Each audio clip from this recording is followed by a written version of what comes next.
That is correct. Okay, now they do have... Secondhand smoke seems to be such a dangerous thing that we aren't all very aware of.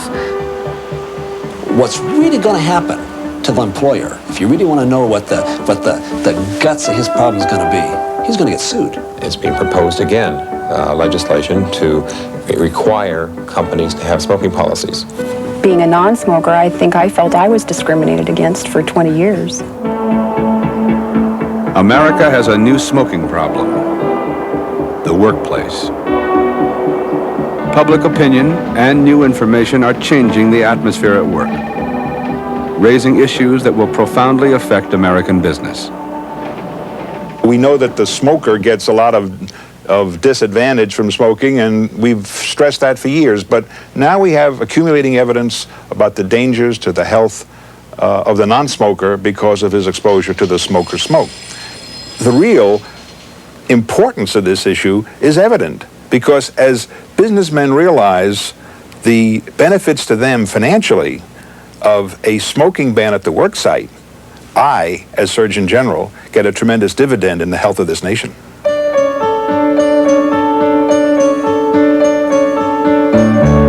For business, smoking is more than a health concern. It is also an issue of cost, of productivity, and liability. The attention it has received has prompted extensive new research, and from it one thing is absolutely clear: smoking is a very expensive habit. Absenteeism rates, mortality rates, disability rates, property damage, maintenance cost, health care costs, all of these are significantly higher in a company that allows smoking, whereas employee morale, productivity, and employee longevity are all significantly lower in a company that permits smoking. The financial benefit in total to a company which eliminates smoking has been estimated to be between $1,000 and over $5,000 per year per smoker. And yet, in spite of these very significant opportunities for cost savings, the enhancement of employee morale, once smoke has been eliminated, overwhelms all of these other costs combined. So we're talking about a major productivity issue. Despite the cost of smokers, the largest expense of smoke in the workplace will likely come from non-smokers. The law of every American jurisdiction requires employers to provide a safe and healthy workplace for their employees. Side-stream smoke is making people ill. They're becoming disabled. In some cases, it's bringing about premature death. Employees are suing because of that, and they're winning. As surprising as it may seem, the law in this country, in every state, is squarely on the side of the non-smoking employee. The average workforce is comprised of 2/3 non-smokers. In the typical company, the vast majority of employees are potential litigants, and companies can avoid that liability exposure, the legal hazards, as simply as eliminating the side-stream smoke source. That movement is already well underway. Major businesses around the country are clearing the air to cut costs and liabilities. The trend is strong on the West Coast, where it began. Pacific Northwest Bell heads a growing list of major corporations to go smoke-free. I would encourage companies to move ahead with it. I think that we had a great deal of fear. It took us 3 years to implement it. It's not that difficult if you do the proper planning, and it is possible. And now the comments that we get are so favorable from our employees, and I think really now they're spoiled. When they go to meetings or places in other companies where they experience the smoke, they can't imagine us going back to that kind of situation. I went home every night looking as though I had stayed up all night the night before. My eyes were burning and dry, and I felt miserable, and I looked like I felt miserable, and I didn't like that. One thing I would suggest is that offering smoking cessation programs for their employees would be very helpful. That has been one of the things that has really helped our smokers to really buy into the program. What we've found is that the organizations that have taken shortcuts have created problems for themselves. The organizations that have taken the time and done their homework have found that implementation has not only gone smoothly in terms of removing the smoke, but that they've gotten other benefits like very good public relations and a very improved employee climate. Morale has actually improved. The Seattle Times is changing the smoky image of a newspaper press room. We were fighting a work ethic of many people not being able to write a lead on their story or begin their workday without a cigarette. I think our progress is good, and I think people are going to live with this, and I don't mean that as a pun. I really think that people understand that the environment is for everybody. I think socially, our society really is ready for this move, and that if we had not taken this step, eventually, probably sooner than later, probably we would have been forced to comply with some kind of a regulation that we felt we could regulate ourselves better. It's the coming thing. Whether people like it or not, there is not a choice at this point in time. I'm always interested where the action is going to be in reference to smoking and health. And I'm sure that for the next several years, it's going to be at the work site. And I think the key would be this. I've never seen a company that went to no smoking after a period of time go back to a smoking company again. The progress towards the Surgeon General's smoke-free society is centering on the workplace. For nowhere is the issue of side stream smoke more common. Nowhere are the problems more involved. And nowhere are the solutions more widely beneficial.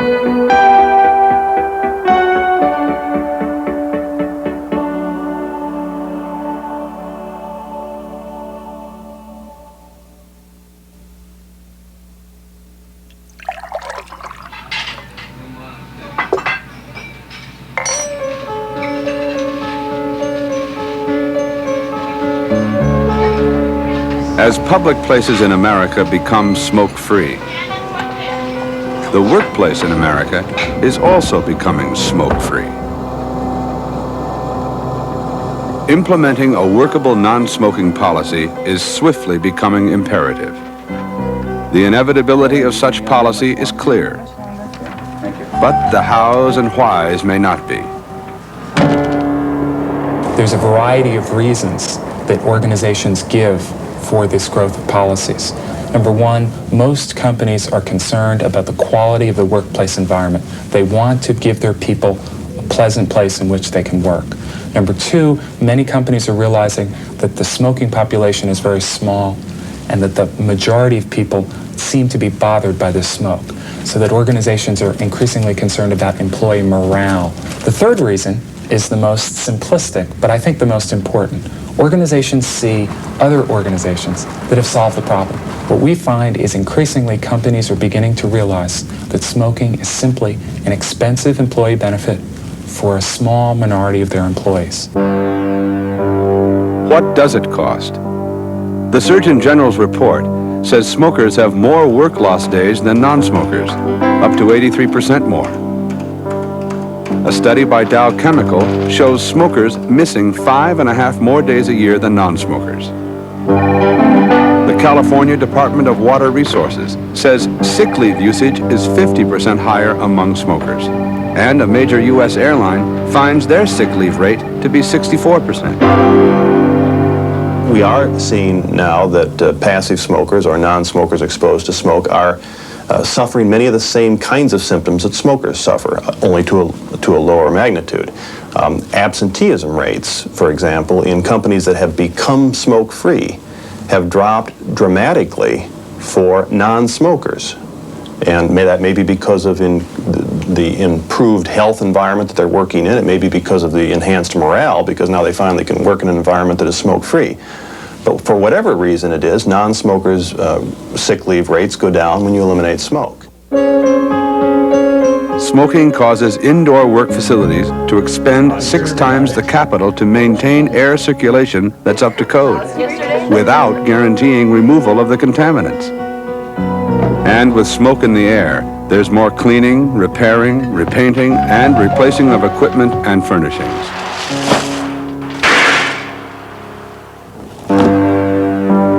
non-smokers are recovering disability benefits, unemployment compensation benefits. They're prevailing in civil actions, getting injunctions against their employer. In the courtroom, the very lowliest hourly wage employee can have the impact of a Supreme Court Chief Justice. A Bank of America teller is awarded 3 years of disability benefits. The injuries were caused by side stream smoke. In Maryland, a Social Security employee is awarded damages equal to 75% of his salary. In California, a TWA flight attendant is awarded a permanent disability indemnity plus all legal expenses. And in Wisconsin, an injured non-smoking employee is awarded total permanent disability. Literally hundreds of cities and counties throughout the United States are enacting laws which very heavily regulate and sometimes ban altogether the use of tobacco products, even in the private workplace. San Francisco is probably the one municipality that's most commonly known throughout the United States, but there are many states which regulate the use of tobacco products in the private workplace. States like Montana, Minnesota, and Nebraska and Utah.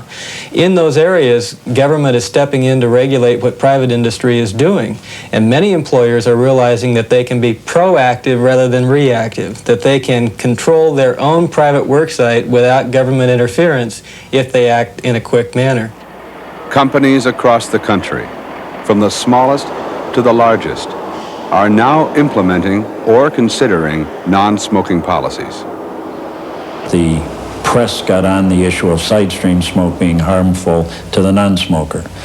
So our employees, then the non-smokers who were being bothered by smoke, decided they would get on that bandwagon and wanted us to eliminate smoking in the workplace so that they would not be harmed by the side stream smoke. You know, it's really a pleasant atmosphere when you're not around smoking in your work area. It's taken a great deal of tension out of our office. I used to have a real problem telling my coworkers and friends that I didn't like their smoke. My impression is that when the company went about it in the right way. Both problems and opportunities. Implementing a company non-smoking policy. The union Where to begin? concerned about it. How should it be structured? In terms of the problems, How should it be phased in? don't forget the non. Probably the most surprising thing that we've discovered is that the tougher the policy, the easier it is to implement. The companies that have opted for halfway type solutions, certain employees can smoke in certain work sites, have found that those policies have been harder to implement. The reason, I think, is simple. Whenever you develop policies that have any appearance of being unfair or discriminatory, employees get upset. We've found that the employees want policies that are comprehensive, consistent, and that actually remove smoke from the work environment. Most companies realize how expensive it is to pay their own attorneys to spend the time developing expertise in this area.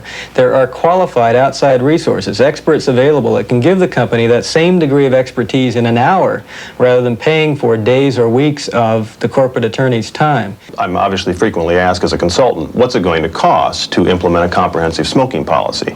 And while the total cost obviously varies with the size of an organization and the nature of the organization, one thing is constant across all organizations. If you eliminate smoke from the workplace, whatever the cost of developing and implementing that smoking policy is, it will be less than 1 month the cost of allowing smoking in the work environment. An outside consultant who's got a proven track record of success developing policies for other organizations can provide some key assets in terms of policy development. They have the background on the issue. They understand the terms for successful policy implementation. They also have an objectivity about the issue. They're not invested in the politics that exist within a given organization. And finally, this is a controversial issue. They can play the role of a buffer and they can take the heat. Companies that deal with unions must bargain with the union on the subject of non-smoking policies. They must involve the unions in the development of the policy from the very early stages. But unions have a very rich heritage in this country of protecting the workers' safety and health, and smoking in the workplace is above all else a workplace safety and health issue. We decided that there was no question but that we had to institute no smoking policy. it's being phased in and it's being accepted very well. I don't think there's an investment opportunity available to an organization today that is going to yield a higher return than the investment in a comprehensive no smoking policy.